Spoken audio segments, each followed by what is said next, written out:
गलातियों के नाम संत पौलुस का पत्र अध्याय 1 पद संख्या 13 से 24 तक। आप लोगों ने सुना होगा कि जब मैं यहूदी धर्म का अनुयायी था तो मेरा आचरण कैसा था। मैं ईश्वर की कलीसिया पर घोर अत्याचार और उसके सर्वनाश का प्रयत्न करता था। मैं अपने पूर्वजों की परंपराओं का कट्टर समर्थक था और अपने समय के बहुत से यहूदियों की अपेक्षा अपने राष्ट्र धर्म के पालन में अधिक उत्साह दिखलाता था। किंतु ईश्वर ने मुझे माता के गर्भ से ही अलग कर लिया और अपने अनुग्रह से बुलाया था।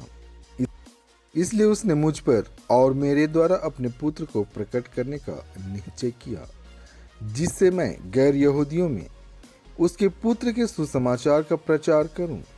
इसके बाद मैंने किसी से परामर्श नहीं किया और जो मुझसे पहले प्रेरित थे उनसे मिलने के लिए मैं यरूशलेम नहीं गया, बल्कि मैं तुरंत अरब देश गया और बाद में दमिश्क लौटा।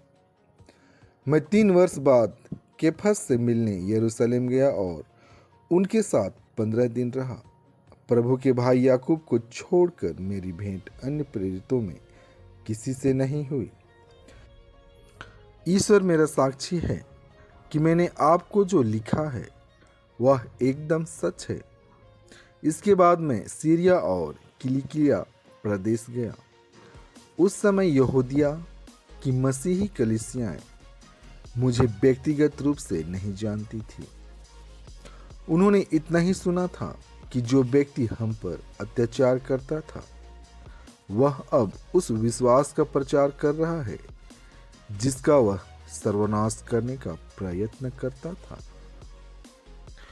और वे मेरे कारण ईश्वर की स्तुति करती थी। संत लूकस आज का पवित्र सुसमाचार अध्याय 10 पद संख्या 38 से 42 तक। ईसा यात्रा करते करते एक गांव आए और मार्था नामक महिला ने अपने यहाँ उनका स्वागत किया। उसके मरियम नामक एक बहन थी जो प्रभु के चरणों में बैठकर उनकी शिक्षा सुनती रही। परंतु मार्था सेवा सत्कार के अनेक कार्यों में व्यस्त थी। उसने पास आकर कहा, प्रभु, क्या आप यह ठीक समझते हैं कि मेरी बहन ने सेवा सत्कार का पूरा भार मुझ पर ही छोड़ दिया है? उससे कहिए कि वह मेरी सहायता करे। प्रभु ने उसे उत्तर दिया, मार्था मार्था, तुम बहुत सी बातों के विषय में चिंतित और व्यस्त हो, फिर भी एक ही बात आवश्यक है। मरियम ने सबसे उत्तम भाग चुन लिया है, वह उससे नहीं लिया जाएगा। इन वचनों के द्वारा आपको आशीष मिले। आमीन।